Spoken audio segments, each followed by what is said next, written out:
En Radio Intereconomía, Pulso Geopolítico. Análisis sobre los nuevos desafíos mundiales. Presenta Rafa Jiménez. Bienvenidos al Pulso Geopolítico de Intereconomía. Sabemos que desde su regreso a la primera línea de la política estadounidense, Donald Trump ha insistido en la necesidad de encontrar una solución negociada, además, para la guerra en Ucrania. Su postura generó reacciones diversas y también teniendo en cuenta no solo de la procedencia, sino el tiempo en el que se produjeron, tanto desde Moscú como desde Kiev. Rusia ha visto siempre en la iniciativa de Donald Trump una posible salida al desgaste que sufre por el conflicto. Ucrania, entre tanto, ha tenido más bien una postura reacia, teniendo en cuenta que esas posturas negociadas de Trump, esas salidas negociadas de Trump, apuestan en su mayor parte por cesiones territoriales e incluso por la incapacidad, por poner sobre la mesa la incapacidad de Ucrania para defenderse sola. Y no quiere hacer Zelensky concesiones territoriales, pero la estancación, el estancamiento, la devastación, esta sí acabación del frente, han comenzado por generar indicios de mayor voluntad por parte de ambas partes para considerar la negociación por la que apuesta Trump. Una postura, por cierto, la de Trump respecto de Ucrania, inicialmente ambigua, que parecía inclinarse hacia una retirada progresiva del apoyo militar estadounidense a Kiev, pero que en los últimos tiempos ha ido cambiando y por un apunte estratégico beneficioso para Estados Unidos. Y es que la administración Trump tiene un cierto y renovado, además, interés para sostener a Ucrania, no ya por cuestiones geopolíticas, sino por intereses económicos relevantes, las tierras raras de Ucrania. No podemos olvidar que el conflicto ruso-ucraniano se ha convertido en la guerra más sangrienta en territorio europeo desde la Segunda Guerra Mundial. Los balances de bajas de una y otra parte demuestran importantísimas pérdidas humanas y materiales en ambos bandos. Informes que refuerzan la sensación de que ninguna de las partes puede alcanzar al final una victoria absoluta sin un sacrificio que es insostenible, y esto abre la puerta a esas negociaciones por las que tanto ha insistido el propio Donald Trump. Como digo, uno de los argumentos que más pesan a la hora de entender que ha cambiado en cierta medida la posición de Estados Unidos hacia Ucrania son esas tierras raras esenciales para la producción de microchips y tecnologías avanzadas que se han convertido en campo de disputa dentro de la guerra comercial entre Estados Unidos y China, que está también de telón de fondo en todo este asunto. Con Beijing restringiendo la exportación de estos componentes clave ante la guerra arancelaria desatada por Donald Trump, Washington busca alternativas para garantizar su acceso a estos materiales, y Ucrania, con sus vastas reservas de tierras raras, podría convertirse en un proveedor importante, fundamental de estos recursos críticos para la primera potencia mundial. De esta manera, ese apoyo renovado en cierta medida de Trump a Zelensky no proviene de un cambio de opinión inocuo, de que le haya parecido más interesante ahora la propuesta de Zelensky, sino pura y llanamente en esa concepción de hombre de negocios que tiene de la geopolítica Trump, en que le interesa a su país, le interesa de forma práctica. Por otro lado, en un movimiento que apunta a un gran simbolismo, el presidente chino ha confirmado su asistencia a las celebraciones del Día de la Victoria en Moscú, un gesto que subraya esa alianza fuerte, potente entre China y Rusia, y que supone un desafío directo, además, al intento de aislamiento que ha montado Occidente para el Kremlin. La presencia de Xi junto a Putin va a reforzar la cooperación entre ambos países, pero sobre todo va a mandar un mensaje claro sobre la consolidación de un bloque alternativo en el orden mundial al que representa el que lidera Estados Unidos. Para Washington, sin duda, esta visita va a ser una señal preocupante que sugiere que China sigue comprometida con el respaldo a Rusia en todos los órdenes, y además fortalece la narrativa de una creciente división entre los dos polos del poder global. Ya sabemos, por un lado, el eje entre Washington, Kiev y Bruselas, la OTAN, etcétera, y por otro, la alianza entre Moscú, Beijing y todo lo que se puede denominar como el sur global, donde los BRICS, reconozcámoslo, hay algunos que juegan a dos bandas, como puede ser India, pero que en cualquier caso representan un contingente suficientemente importante, tanto de PIB como de personas, como para suponer una amenaza verdaderamente relevante. De ahí esas palabras, esas salidas de tono también de Donald Trump, hablando de aranceles del 100% a los BRICS si intentan quitarse el yugo del dólar como moneda de intercambio, y es porque le parece verdaderamente preocupante, le parece que está incurriendo en un peligro importante. Vemos que la Ucrania, volviendo al asunto fundamental, debilitada pero resistente, se enfrenta ahora al dilema de negociar o de prolongar su agonía. una lucha con la esperanza de obtener mejores garantías, pero que no sabemos si se va a producir. Intentando apuntalar ese argumento, ha dado un nuevo empujón a su ofensiva dentro del territorio ruso en Kursk. Parece que no porque quiera obtener muchos mayores avances, sino porque quiere consolidar esa moneda de cambio que sería su presencia dentro del territorio de Rusia una vez se sienten a la mesa negociadora. Y a todo esto, el que vuelve a salir victorioso de la situación compleja que se vive en territorio europeo es China, ¿no?, que refuerza su posición como actor global, apoya a Rusia en un momento crítico, consolida una alianza además que le sirve para desafiar ese statu quo internacional que tanto han criticado cuando se han encontrado en reuniones bilaterales tanto Vladimir Putin como Xi Jinping. Con lo que el resultado final del conflicto en Ucrania, lo estamos viendo en tiempo real, no solo va a definir el futuro de Europa del Este, del flanco oriental de Europa respecto de un socio tan controvertido, de un compañero de camino tan controvertido, mejor dicho, como es Rusia, sino que va a influir en el equilibrio global de poder en las próximas décadas. Y a todo esto la Unión Europea no pasa de ser un pepito grillo entre lobos, la voz de la conciencia, pero no un actor independiente y capaz. Y no va además a conseguir que cambie esa situación mientras prefiera ser una jaula de grillos de 27 pequeños actores irrelevantes en lugar de un bloque con una sola voz, con más de 400 millones de personas, con 17 billones de PIB. En ese caso, si fuera así, podría codearse con los otros bloques, hacer escuchar su voz y hasta hacer pesar sus decisiones. Pero claro, quienes gobiernan esos pequeños reinos de taifas que constituyen ahora mismo la Unión Europea prefieren ser cabeza de ratón antes que cola de león. El problema es que esa falta de altura de miras lo van a pagar todos los integrantes de nuestro continente a futuro, porque terminaremos, si no cambia de enfoque, sumidos en la irrelevancia más absoluta. Vamos ya a hacer un pequeño alto en el camino, tras el cual vamos con las noticias más relevantes de la jornada en forma de titulares que elabora Blanca del Tronco. Una parada y enseguida estamos con ustedes. Sigue Pulso Geopolítico en Intereconomía.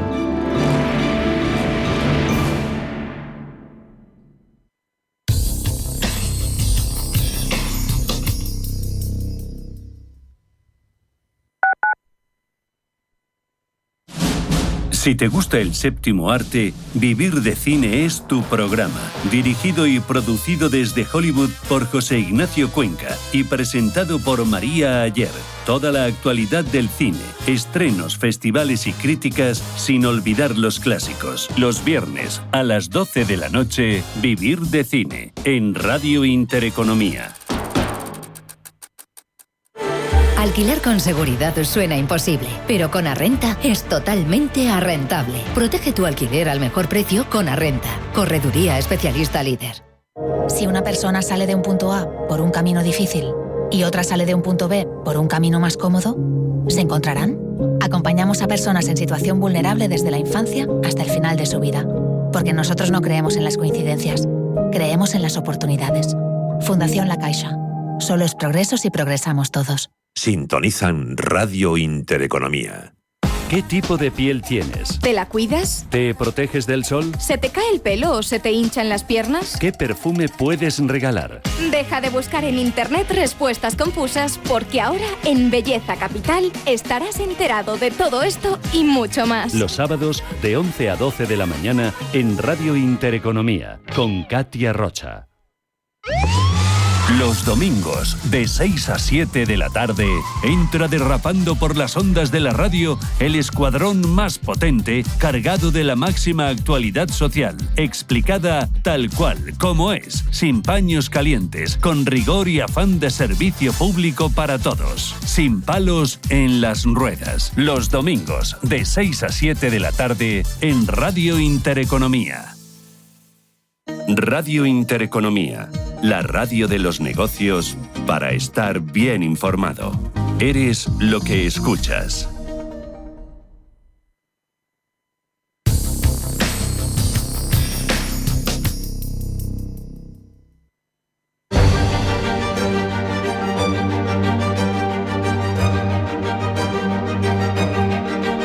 En Radio Intereconomía, Pulso Geopolítico. Presenta Rafa Jiménez.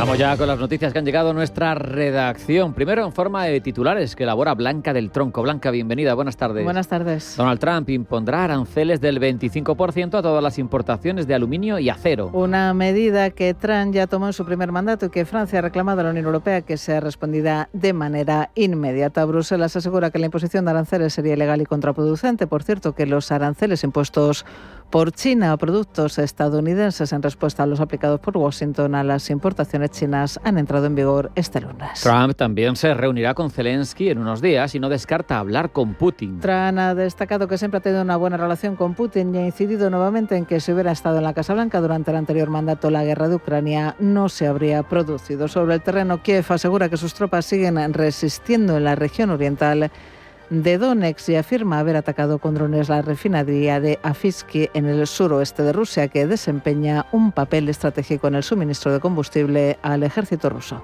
Nos vamos a Ecuador, donde Noboa y González se disputarán la presidencia del país tras una ajustada primera vuelta. La primera vuelta de las elecciones presidenciales en Ecuador ha dejado un empate técnico entre los dos principales candidatos, aunque la izquierda lo ha interpretado como un triunfo porque su resultado ha sido inesperado. Se verán las caras el 13 de abril en una votación que resultará definitiva. Con más del 91% escrutado, Daniel Noboa obtiene un 44,3% frente al 43,8% de Luisa González. Seguimos en ese continente porque se acentúa la crisis de gobierno en Colombia. La crisis de gobierno colombiano se acentúa con la dimisión de las ministras de Ambiente, Susana Muhammad, y de Trabajo, Gloria Ramírez, y la petición del presidente Gustavo Petro a todos los miembros del gabinete de que presenten la renuncia protocolaria. Anunció que se produce en vísperas de un viaje del mandatario a Emiratos Árabes Unidos y Qatar. Y cumbre mundial de la inteligencia artificial en París. La capital francesa acoge una cumbre mundial para la acción sobre la inteligencia artificial encabezada por el presidente francés Emmanuel Macron y con invitados internacionales en representación de gobiernos, instituciones educativas, investigadores,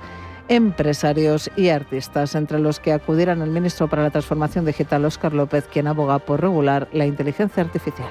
Hay quien defiende la desregulación, dejemos hacer, y hay quienes están diciendo que hay que regular. Yo ponía un ejemplo en varias reuniones de Davos a todos aquellos que defendían la desregulación, les decía, imagínense que Palo Alto no estuviera en California, sino que estuviera en Afganistán, y que la inteligencia artificial la estuvieran alimentando los talibanes. ¿Querrían ustedes regular, sí o no?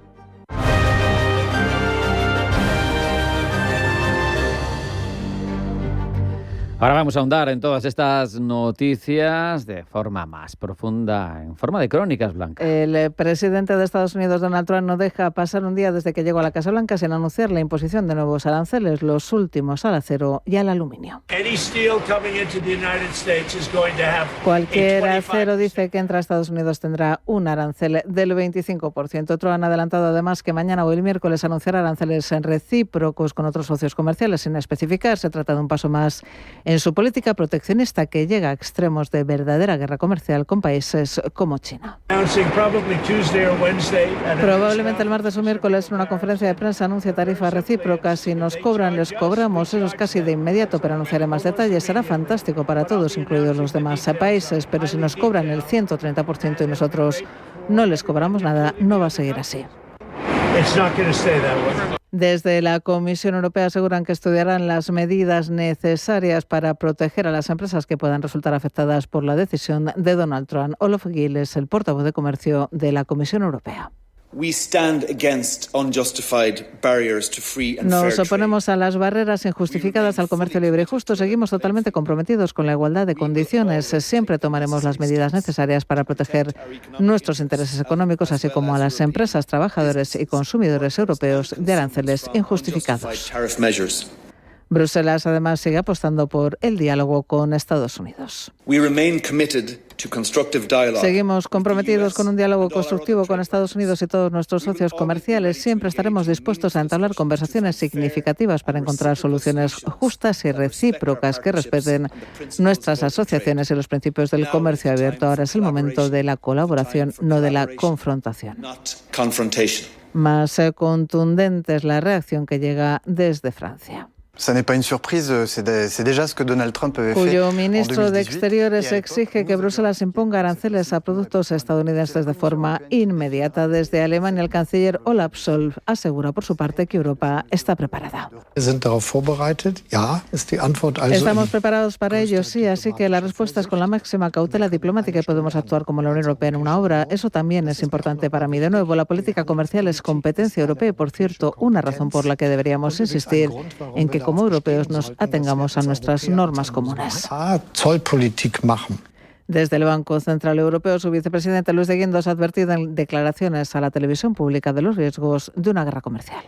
Yo creo que es muy importante, vuelvo a repetir, evitar una guerra comercial. Yo creo que hay que negociar. El planteamiento de la nueva administración americana, yo creo que utiliza instrumentos económicos para conseguir objetivos políticos. Y evidentemente, pues eso es una nueva forma, es un cambio de paradigma en lo que es, lógicamente, la principal economía del mundo, que es Estados Unidos. Por lo tanto, yo creo que es muy importante tener una actitud abierta, no te puedes dejar avasallar por el de enfrente, y tener en cuenta también que a veces los anuncios iniciales no acaban de concretarse, ¿no? Por lo tanto, hay que tener un planteamiento prudente e inteligente al respecto. Pero ¿cómo afecta esta guerra comercial a España y al resto de países? Gemma González. España es el 10º exportador de acero a Estados Unidos, con unas ventas a ese país de casi 300.000 toneladas en los últimos 11 meses y ocupa la posición 28ª en aluminio. Se estima que nuestro país ingresa unos 366 millones de dólares al año por estas exportaciones. Las principales empresas españolas de acero que exportan a Estados Unidos son Acerinox, una de las mayores productoras de acero inoxidable del mundo, con una fuerte presencia en el mercado estadounidense, por lo que no se está viendo penalizada en bolsa. Más bien al contrario, ArcelorMittal España, parte del grupo ArcelorMittal, el mayor productor de acero del mundo con operaciones significativas en el país, y Tubaces, especializada en la fabricación de tubos de acero inoxidable y aleaciones de níquel, con una notable presencia en el mercado estadounidense. Sebastián Senegal, responsable para Iberia y LATAM de Edmond de Rothschild Asset Management, habla de la exposición de las empresas europeas a Estados Unidos. Las empresas europeas realmente la cifra de negocio que sería impactada a las empresas europeas por los aranceles depende de los países entre 5 y 10% de sus ventas, por lo cual sí que tiene un impacto, tiene un efecto, pero a lo mejor no hay que exagerarlo, y por eso yo creo que el mercado de momento se ha quedado tranquilo. Luego es un arma de negociación y se ha visto claramente con México y Canadá. Los países más golpeados, no obstante, serían Canadá, México y Emiratos Árabes Unidos, ya que estos países son los que satisfacen la gran mayoría de la demanda americana. Álvaro Antón es Country Head para Iberia de Aberdeen. Desde Aberdeen pensamos que va a ser un arma o que está siendo un arma de negociación, pero bueno, tiene unos objetivos claros, que es reducir los déficits comerciales, incrementar significativamente ingresos por aranceles, reducir concesiones del pasado. Tiene la sensación de que él ha dado más, o de que Estados Unidos da más de lo que recibe, y en algún caso a lo mejor puede ser cierto. Ganar puntos geoestratégicos, que es otra de las partes importantes, y los aranceles fundamentalmente chinos pasar del 15 al 40.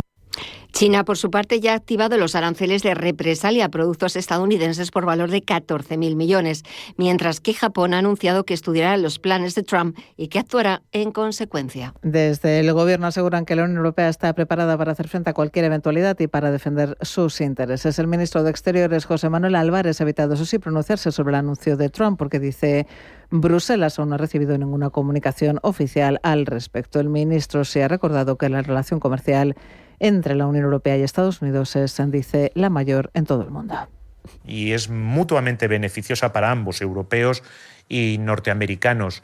Estados Unidos es el primer cliente y el primer inversor para la Unión Europea, pero lo contrario también es cierto. Somos el primer inversor y el primer cliente para los Estados Unidos. Y desde luego nosotros, por lo que trabajamos y lo que deseamos, es porque esa relación comercial amplia y mutuamente beneficiosa se mantenga.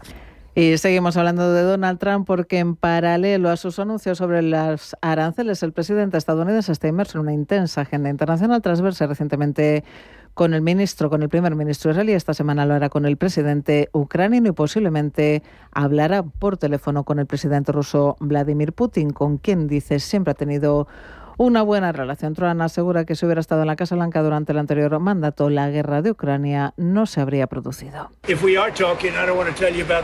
Estamos hablando, no quiero contarte sobre la conversación, es demasiado pronto, pero creo que estamos progresando. Queremos detener la guerra entre Ucrania y Rusia y quiero detenerla simplemente porque odio ver que matan a todos estos jóvenes.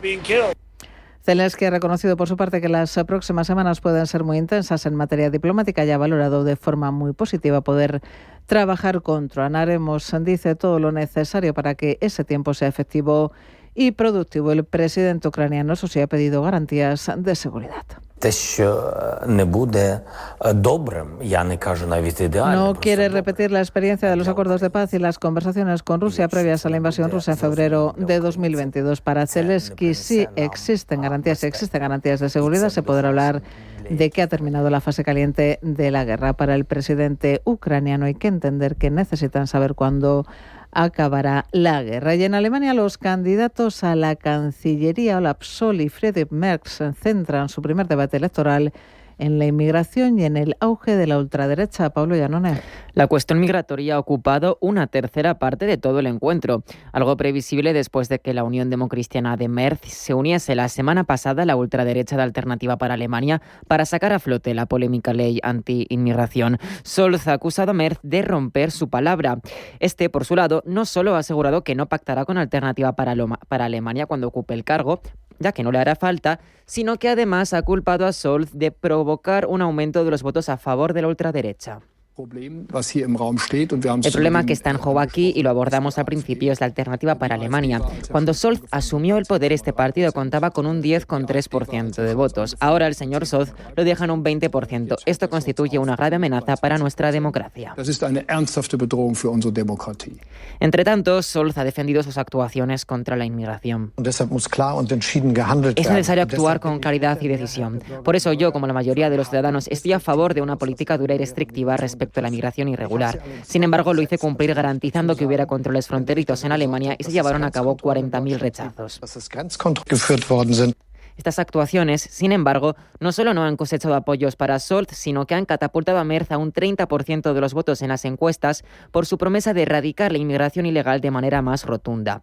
Otro eje principal del debate ha sido la economía alemana, ya en su segundo año de recesión. Olaf Scholz apuesta por seguir invirtiendo en energías renovables para contrarrestar el impacto de la dependencia hacia el gas ruso. Estoy comprometido con la energía eólica, la energía solar y la expansión de nuestra red eléctrica. Hemos logrado avances en todo esto. Alemania necesitará más electricidad para tener éxito económico en el futuro, que hoy necesitamos alcanzar los 80 teravatios ahora en 2030, en lugar de los 600 actuales, lo que supone un aumento enorme. Y el 80% debe provenir de fuentes renovables, como la energía eólica, la energía solar y la biomasa. Y una red eléctrica que conecte los lugares de producción, que a veces están situados en el Mar del Norte o en el Mar Báltico o en el norte o el este de Alemania, con los lugares donde se necesita la electricidad. Merz rechaza estas medidas y acusa al gobierno de Scholz de estar provocando la desindustrialización del país.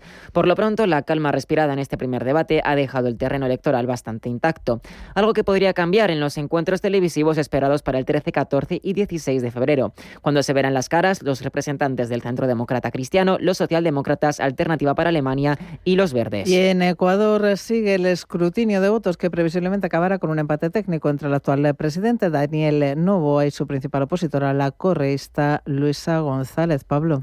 A primera hora del día, los resultados parecían dar la victoria, con más de un 50% de los votos, al derechista y al actual presidente Daniel Noboa. Sin embargo, la tendencia ha empezado a ir al alza a favor de la opositora de izquierda, Luisa González, quien ha denunciado presuntos tratos de favor por parte del colegio electoral hacia Noboa.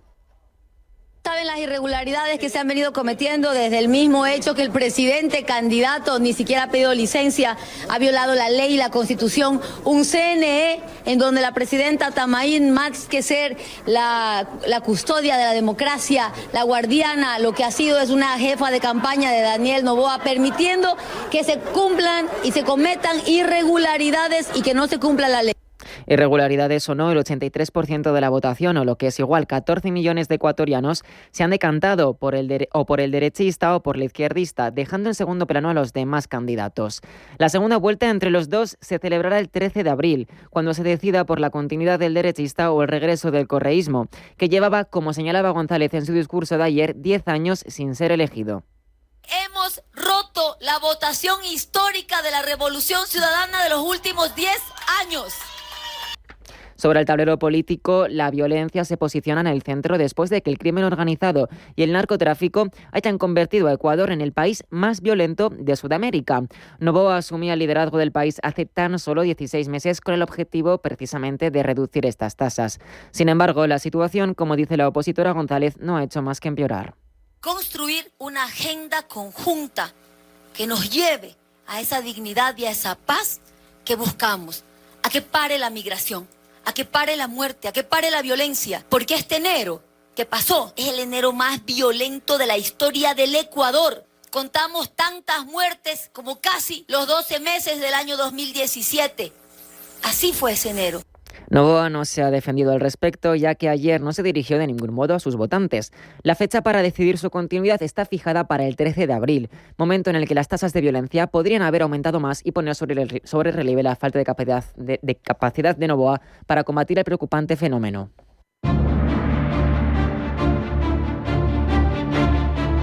En Radio Intereconomía, Pulso Geopolítico.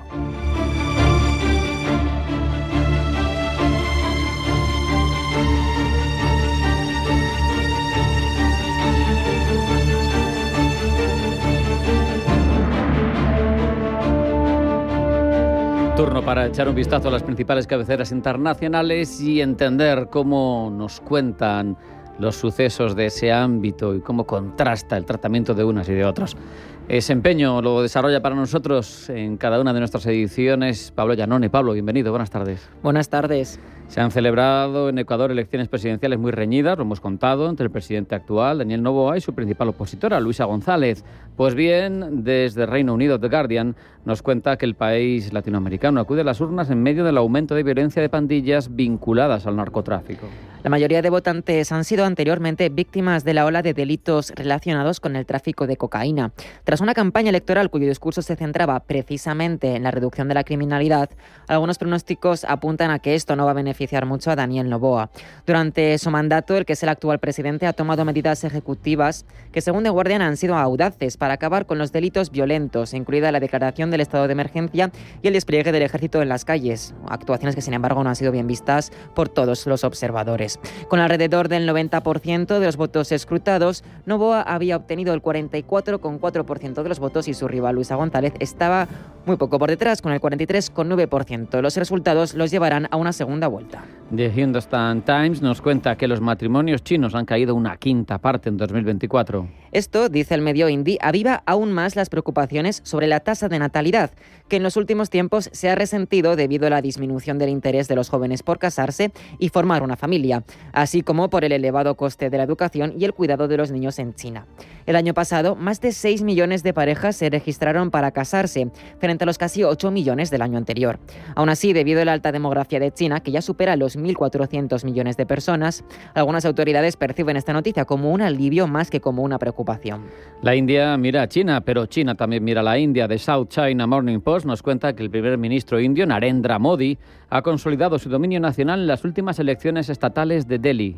El partido Bharatiya Janata del primer ministro Narendra Modi ha recuperado el poder en el estado de Delhi después de 27 años. Esto, dice el medio chino, otorga más poder a Modi sobre la política nacional y, al mismo tiempo, ha atestado un duro golpe a su líder de la oposición, el partido Aam Aadmi, de su rival Arvind Kejriwal. Y siguiendo con medios indios, NDTV se hace eco de que Donald Trump ha advertido a Hamas por la aparición de rehenes israelíes. El presidente ha comparado el estado demacrado de los rehenes israelíes liderados por Hamas durante el fin de semana con los de los sobrevivientes del Holocausto. Con esto, dice el NDTV, el presidente ha sugerido que se está quedando sin paciencia. Nos vamos a Rusia, que pone el foco en Centroamérica. Russia Today se hace eco de que el presidente de El Salvador, Nayib Bukele, asegura que tras la cancelación de fondos de USAID, la agencia estadounidense para desarrollo internacional, y que se utilizaban para financiar distintas organizaciones en varios países del mundo, pues dice Bukele, su oposición está perdiendo fuerza. La cancelación de estos fondos por parte del presidente Donald Trump ha mermado una manifestación contra una nueva ley de minería polémica para el país centroamericano. En un principio iba a atraer a un 90% de las ONGs, universidades, iglesias y grupos activistas, pero finalmente ha congregado a poco más de un centenar de personas. Los fondos del USAID, prosigue RT, han sido dirigidos año a año a financiar a periodistas, defensores de los derechos humanos y opositores a los gobiernos, con los que la administración de turno en la Casa Blanca tenía mayores tensiones o incluso aplicaba medidas de presión para generar cambios políticos. Seguimos con RT. El medio ruso se hace eco de que Donald Trump ha vuelto a expresar ese deseo controvertido de anexionarse Canadá. El medio ruso escoge las siguientes declaraciones del magnate neoyorquino. Piensa en lo hermoso que sería este país sin esa línea artificial que lo atraviesa. Alguien lo dibujó hace muchos años con una regla, solo una línea. Mira lo hermoso que es. Vaya, sería muy emocionante. El republicano ha hecho estas declaraciones tras afirmar que Ottawa depende de Washington en el ámbito militar. Además, ha señalado el déficit comercial con Canadá, que ya anteriormente ha equiparado con subsidios masivos como otra razón para unirse a Estados Unidos. China mira con apetencia una posible adhesión de Filipinas a los BRICS, en aras, claro, de mejorar las relaciones con Manila. Nos lo cuenta The South China Morning Post. Un senador filipino ha defendido en el Parlamento del país la unión al bloque de los BRICS, una medida que, según él, reforzaría la neutralidad del país y lo posicionaría como defensor de un mundo multipolar. La propuesta ha encendido un intenso debate, con críticos advirtiendo que unos lazos más estrechos con un bloque en el que China es un miembro destacado podrían debilitar la posición de Manila en su prolongada disputa territorial sobre el mar de China Meridional. El senador, por su lado, ha arguido que los BRICS ofrecen una alternativa viable al actual orden global dominado por Occidente. Terminamos con Le Monde. El rotativo galo nos lleva hasta Sudán, donde el ejército ha anunciado que va a recuperar un sector clave de la capital en manos de los paramilitares. El general Abdel Fattah al-Burhan también ha anunciado la inminente formación de un gobierno de transición y la redacción de un documento constitucional. Su principal tarea será ayudar a completar las tareas militares restantes y limpiar todo Sudán de paramilitares. Ha asegurado que este gobierno sentará las bases para una transición política más amplia con vistas a las elecciones. Además, ha anunciado la elaboración de un documento constitucional y el nombramiento de un primer ministro. Además, finalmente ha prometido que el ejército no interferirá en sus tareas ni responsabilidades. Esto señala Le Monde en un país que actualmente está bajo el mando militar.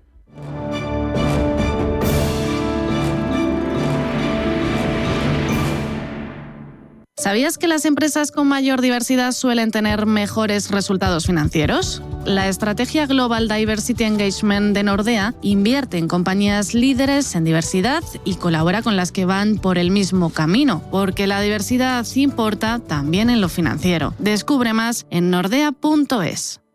Si padeces problemas de articulaciones, columna, hombros, te va a asombrar este método tranquilo y suave que cambiará tu vida desde la primera sesión. En Sol Naturaleza contamos con el método de alineamiento de las articulaciones, un método samurái practicado por las mujeres de la familia y sin dolor, del cual se benefician personas con escoliosis provocada por el desalineamiento de alguna articulación de las piernas. Pide cita en el Centro Sol Naturaleza, 91 31 31 409. Estamos en Conde de Aranda 13, 91 31 31 409.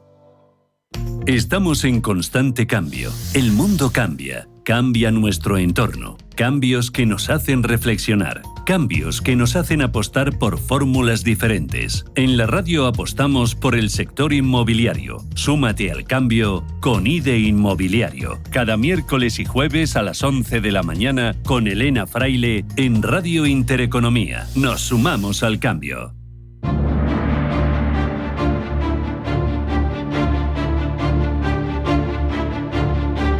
En Radio Intereconomía, Pulso Geopolítico. Presenta Rafa Jiménez.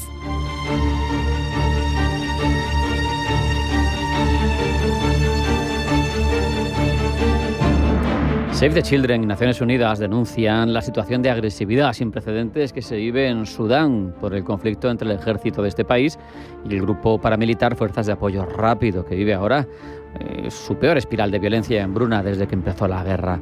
Todo generando unos costes humanos tremendos, por un lado en víctimas mortales, por otro en desplazamientos que provocan la necesidad de ayuda humanitaria, se priva de educación a los niños.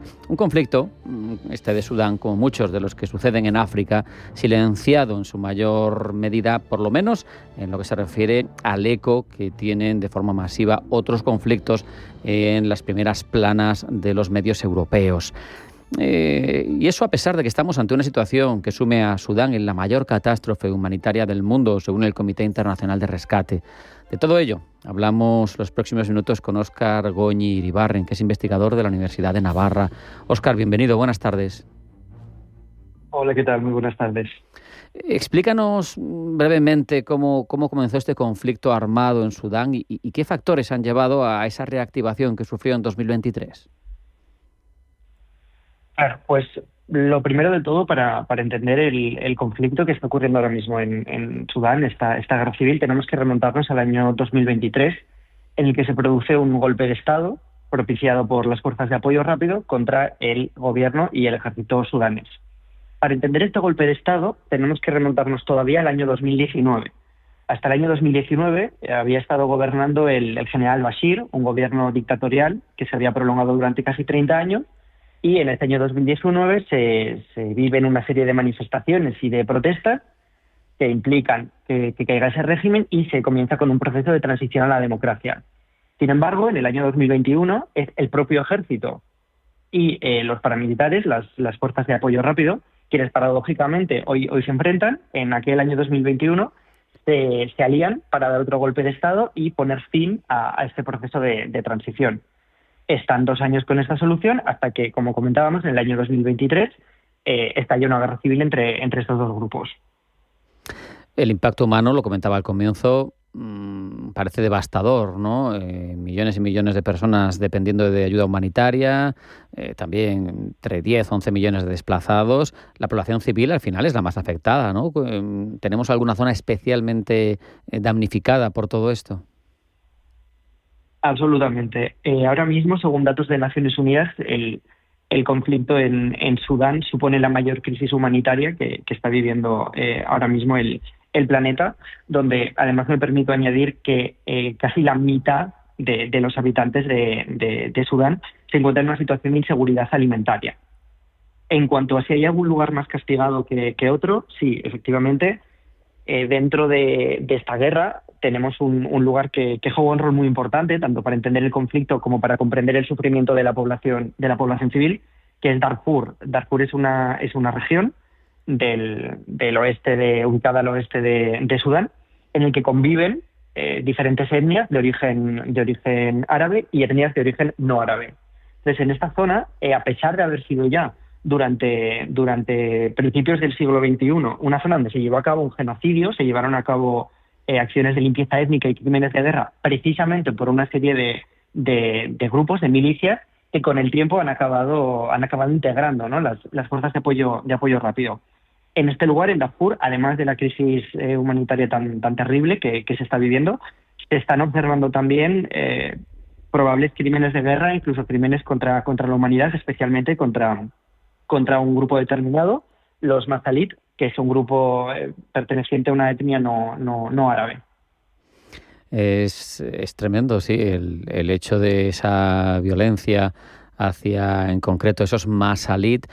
Supongo que dentro de que cualquier conflicto armado de las dimensiones que tiene este del que estamos hablando, lo dota de un aspecto cualitativo todavía más grave, ¿no? Porque cuando hay iniciativas de este tipo, parece que, no sé si me entiende, sin minimizar ninguna víctima, pero que todavía es más grave el conflicto, ¿no? Porque ya no estamos hablando de un enfrentamiento entre dos colectivos que quieren cada uno una preeminencia, sino que hay un crimen de mayor gravedad respecto de la humanidad, ¿no? Eso es, la verdad que es un escenario terrible, al que también hay que sumar, según datos de Naciones Unidas, el hecho de que ambos bandos, esto no es atribuible únicamente a uno de los dos, tanto el ejército regular como los paramilitares están utilizando la ayuda humanitaria que desde organismos internacionales envía, la están reteniendo y utilizándola como medida de presión, lo cual es algo que vulnera completamente el derecho internacional de los conflictos armados. Hablando del aspecto internacional, Óscar, no de las instituciones de ayuda, ni de Naciones Unidas, ni similar, sino pues de colectivos, de potencias. ¿Cómo han reaccionado esas potencias extranjeras o cómo han dejado a su suerte a Sudán? Porque no sé hasta qué punto puede ser Sudán interesante para cuestiones geopolíticas mayores, pero da la sensación de que es un conflicto algo olvidado. ¿Ha habido falta de asunción de algún tipo de responsabilidad por potencias internacionales? Sí que es cierto que el conflicto de Sudán no es un conflicto que esté en primera línea, por así decirlo, de los medios de comunicación, y esto ocurre a pesar del hecho de que no es un conflicto meramente interno o meramente nacional, porque también se puede llevar a cabo una lectura de este conflicto en clave internacional. Los dos bandos contendientes, las dos partes de este conflicto, están cada uno de ellos apoyados por diferentes actores externos, ¿no? Por otros países. Es el caso, por ejemplo, de Emiratos Árabes Unidos, que es probablemente el actor internacional que más está involucrado en este conflicto. Emiratos apoya a las fuerzas de apoyo rápido, las dota de armamento, las dota también de ayuda humanitaria, las dota también de personal, de estrategia y demás. Y esto se hace, es muy interesante, esta ayuda que Emiratos Árabes está prestando a las fuerzas de apoyo rápido se paga en oro. La zona en la que mayor implantación tienen las fuerzas de apoyo rápido en Sudán es una zona relativamente rica en oro, tiene unas reservas muy importantes de oro, y es de la moneda que se está utilizando para pagar esta ayuda. Y luego, por otro lado, tenemos también el rol de Rusia, que es muy interesante. Como en este conflicto, Rusia se puede decir que ha jugado con dos barajas. En primer lugar, los milicianos de Wagner prestaban su apoyo a las fuerzas de apoyo rápido, a los paramilitares, y la estrategia era bastante parecida a la que han seguido en otros lugares de África. Prestaban asistencia militar a cambio de recursos naturales, que en este caso se pagaba también con oro, que por cierto era algo que a Rusia en ese momento le venía muy bien, porque era una forma de contrarrestar las sanciones que se le habían impuesto por su intervención en la guerra de Ucrania. Entonces, como comentaba, en un principio eran las fuerzas de Wagner las que apoyaban a las fuerzas de apoyo rápido, pero por otra parte, el Kremlin siempre ha mantenido una estrecha relación con Sudán. Incluso después de la caída de la Unión Soviética, Rusia seguía siendo el principal proveedor de armas de Sudán. En el momento en el que Prigozhin, el líder de Wagner, se enfrenta a Putin y misteriosamente resulta fallecido, se puede decir que hay un cambio de tendencia. Rusia deja de apoyar mediante Wagner a los paramilitares y se centra en su ayuda al gobierno, al ejército sudanés. Y probablemente uno de los motivos por los que lo esté llevando a cabo es por la concesión de un puerto, de una base naval en el Mar Rojo, que es algo que en estos momentos Rusia necesita si quiere poder seguir continuando con su labor en África. Es una nueva muestra de cómo está interrelacionado todo en el panorama internacional, es evidente. Quería preguntarte también, Óscar, por los países vecinos. Sabemos que es una zona compleja y yo te pregunto si este conflicto impacta también en la estabilidad regional y qué riesgos puede suponer de contagiarse a otros países y, por lo tanto, complicarse aún más. Sí, evidentemente Sudán es el corazón de una zona africana de gran inestabilidad, conocida como el Triángulo Africano, ¿no? En el que uno de los vértices estaría situado en el Sahel, el otro en el propio Sudán y el otro estaría algo más al sur, situado en la región de los Grandes Lagos, el este de la República Democrática del Congo. Es verdad que es un conflicto que quizás no tenga tantas probabilidades de escalar regionalmente como sí ha ocurrido con otros conflictos africanos, pero en cualquier punto, desde el punto de vista de la seguridad humana, el hecho de que tu vecino cuente con 9 millones de desplazados en definitiva es un hecho que es preocupante para la estabilidad de cualquier estado, y más aún si estamos hablando de estados como por ejemplo Libia, que también es fronterizo con Sudán, que también han atravesado situaciones de conflicto y que pues algunos de ellos incluso se podrían calificar como estados fallidos. Claro, efectivamente, ahora mismo es un estado fallido, efectivamente.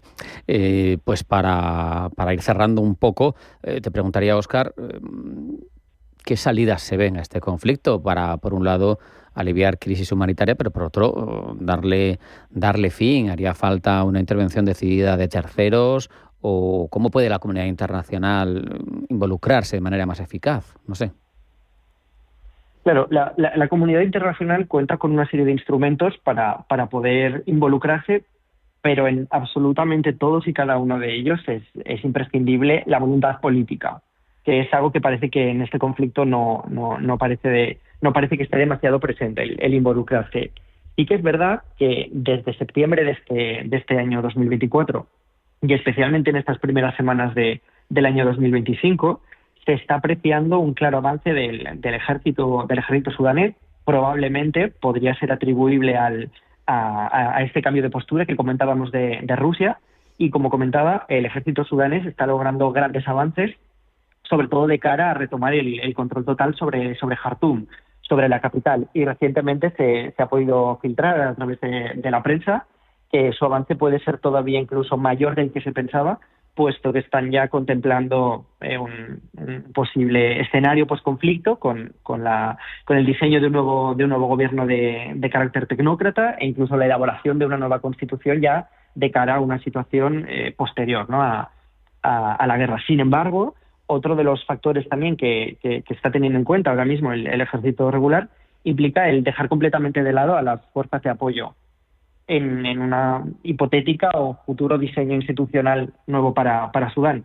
Y esto, a mi juicio, es algo que no contribuye del todo a resolver las causas de base del conflicto y no es algo que pueda tender a favorecer la estabilidad a largo plazo, sobre todo si estamos hablando de un país que es muy extenso en territorio, es el tercer país más extenso de África, donde hay una densidad de población relativamente baja, ¿no?, que este tipo de escenarios puede prestarse a que la operación de milicias y de fuerzas paramilitares sea mayor.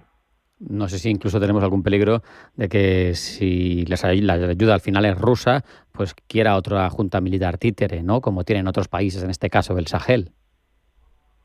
Sí, no sería para nada descabellado pensarlo. Yo creo que hemos incrementado nuestro conocimiento de este conflicto, entendido sus circunstancias, y todo ha sido gracias a Óscar Goñi-Iribarren, investigador de la Universidad de Navarra. Óscar, muchas gracias por tu tiempo. Un abrazo, hasta la próxima. Muchas gracias.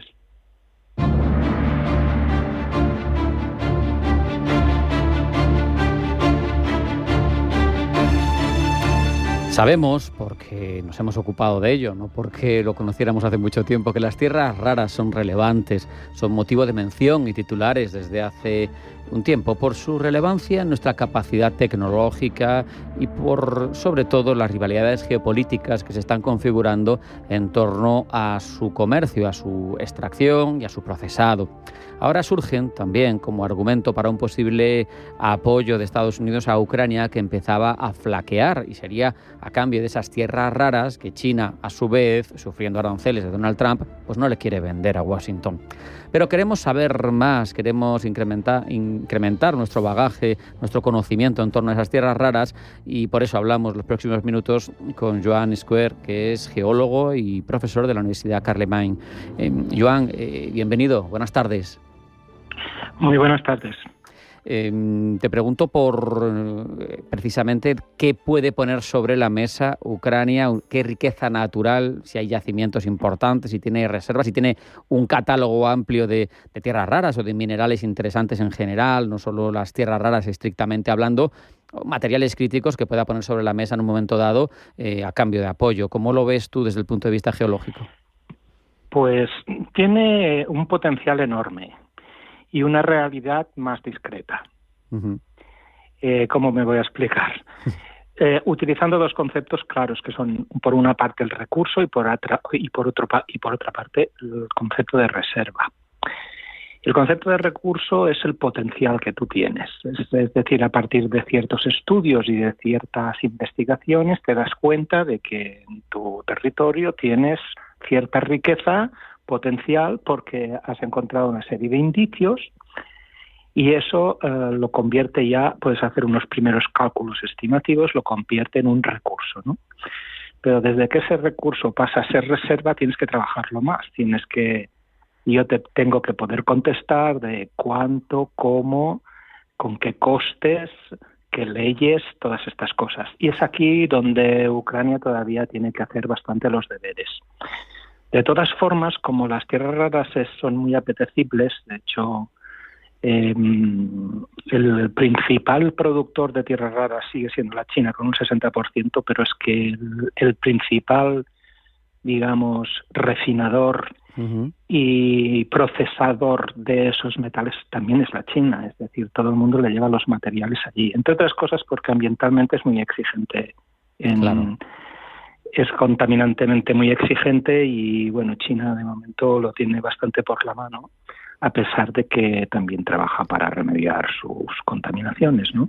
¿Podemos decir, Joan, que Ucrania tendría alguna capacidad o qué esfuerzo tendría que hacer, en tu opinión, para posicionarse dentro de ese panorama competitivo del procesado que tiene esas servidumbres que tú nos estás explicando, ¿no? Pues que es contaminante, que supongo que será caro montar instalaciones desde cero.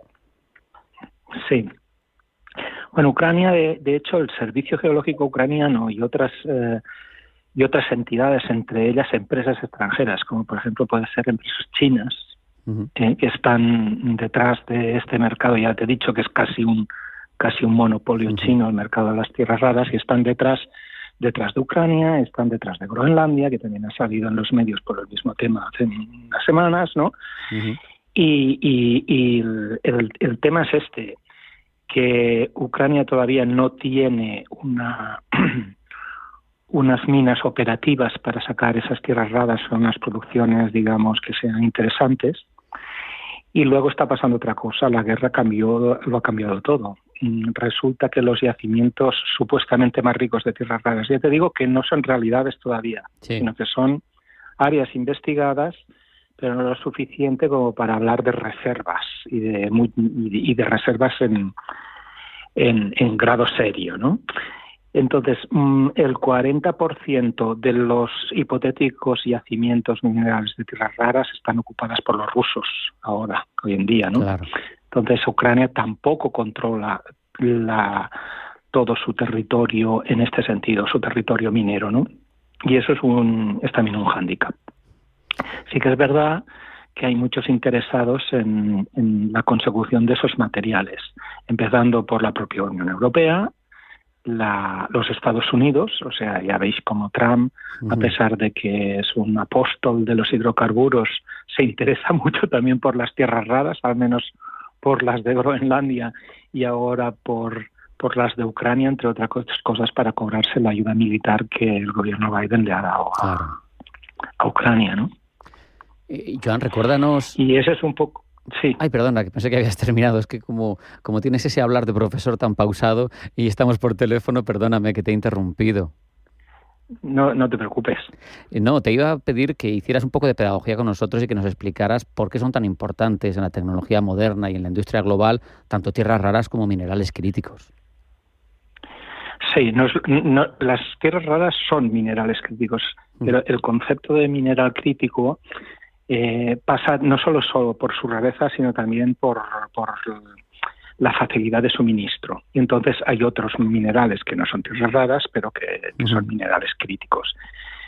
Ahí hay unos listados, son críticos, depende de para quién. Por ejemplo, la Unión Europea tiene su lista de minerales críticos, los Estados Unidos tienen la suya. Muchos son comunes, evidentemente. Por ejemplo, se habla como del litio, por ejemplo, de que es un mineral crítico, ¿no? Pero el litio no se saca de las tierras raras. Entonces, los conceptos son diferentes. Claro. Las tierras raras son minerales críticos, pero no todos los minerales críticos son tierras raras, ¿no? A partir de ahí, ¿para qué sirven las tierras raras, no? Las tierras raras son un conjunto, son dos grupos de la tabla periódica, básicamente, donde tenemos minerales como el neodimio, que lo conoceremos todos por los imanes potentes, estos que tenemos muchos en casa, en la nevera, algunos son de neodimio, pero las grandes cantidades de neodimio no se usan para los imanes de las neveras, sino para los imanes que se tienen que instalar en los grandes aerogeneradores eólicos y también en los motores de los coches eléctricos, por citar dos ejemplos claros y que nos puede entender absolutamente todo el mundo.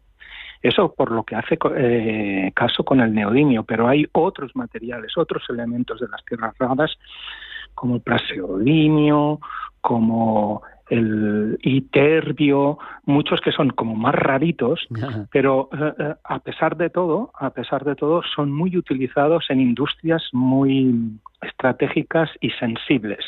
Por ejemplo, en toda la electrónica de alto nivel, y hablo de electrónica de alto nivel pensando en las aplicaciones militares. Por ejemplo, el guiado de misiles balísticos no sería posible sin este tipo de electrónica. Y este tipo de electrónica muchas veces no es posible sin unas cantidades de estos materiales importantes. Y es por ahí, por ejemplo, ya hemos citado entonces la industria del automóvil eléctrico, la industria de las energías de transición, la industria militar, por ejemplo.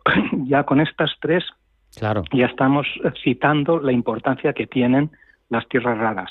Hay más aplicaciones, pero con estas tres ya nos podemos dar cuenta de por qué los países se pelean por ellas, por el control de ellas y por el abastecimiento. Claro, tremendo. Yo, sin entender nada de esto, obviamente, para eso hemos llamado a un experto como tú, leía que el galio es 10 veces más rápido que el silicio, ¿no? O sea, el arseniuro, el nitruro de galio. Y dices, claro, es que si puedo hacer un chip solamente por el material ya es 10 veces más rápido, pues evidentemente me sugiere un montón de ventajas, ¿no? Por ejemplo. Sí. El galio, digamos, no entraría dentro del... lo podríamos considerar un mineral crítico, pero no entraría dentro del grupo de tierras raras. Pero es verdad que al final, como sociedad, ya te digo que muchos materiales de las tierras raras son críticos a su vez. Piensa que en este tipo de materiales, por ejemplo, hay algunos con nombres así curiosos como el cerio, ¿no? Que el cerio sí que se utiliza intensamente en lo que ahora más o menos se ha apuntado también, por ejemplo, en la fabricación y la mejora del rendimiento de las placas solares. Qué bueno. Las placas solares se hacen con silicio, ¿vale? Pero las placas solares estándar han tenido siempre un rendimiento muy bajo. O sea, de la cantidad de sol, del 100% del sol que impacta en ellas, aprovechaban las primeras placas solares, aprovechaban solo un 8, un 9%, ¿no? Las que tenemos hoy en día pueden llegar a niveles del 25%, que tampoco, o sea, queda mucho margen, ¿no?, para aprovechar la energía que nos da el sol. Pero ¿cómo se consigue eso? Se consigue con materiales raros, como por ejemplo el cerio, que sirve para dopar parte de las superficies de las placas solares, por ejemplo, ¿no? Claro. O ya te digo, también para pantallas, para mejorar las imágenes de nuestros supertelevisores modernos, con esas imágenes tan brillantes, también se utilizan muchos minerales que entrarían dentro del grupo de los críticos, algunos de ellos tierras raras. Joan, nos queda un minuto y yo creo que, por confirmar contigo, la reflexión que nos quedamos es: hay un potencial de tierras raras en Ucrania, pero está lejos de ser utilizable rápidamente, y es relevante porque afecta a cuestiones críticas, a cuestiones importantes, a industrias, como lo has dicho, automovilística, como armamentística, y por tanto podrían cambiar también incluso su economía, ¿no? Serían esas dos reflexiones, muy lejos todavía de ser práctico y muy importante económicamente también, ¿no? Pues sí. Esa es un poco la situación, que la podríamos extender hacia otra región que también está en las mismas, que sería Groenlandia, solo que en Groenlandia no tenemos conflicto bélico, en cambio en Ucrania sí. Bueno, no lo tenemos de momento, a ver si lo va a querer coger por las bravas el amigo Trump. Esperemos que no. Nunca se sabe, es tremendo esto, es imprevisible. Joan Square, geólogo y profesor de la Universidad Carlemany, ha sido un placer hablar contigo y aprender contigo sobre estos matices de las tierras raras y de los minerales críticos. Muchas gracias, un abrazo y hasta la próxima. Muchas gracias a vosotros, igualmente.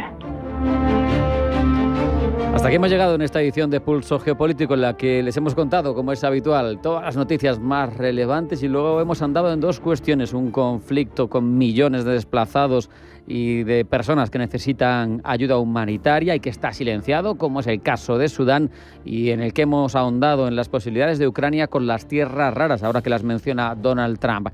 No hay tiempo para más, pasen buena tarde, sean felices, y eso sí, Pulso Geopolítico, mañana más.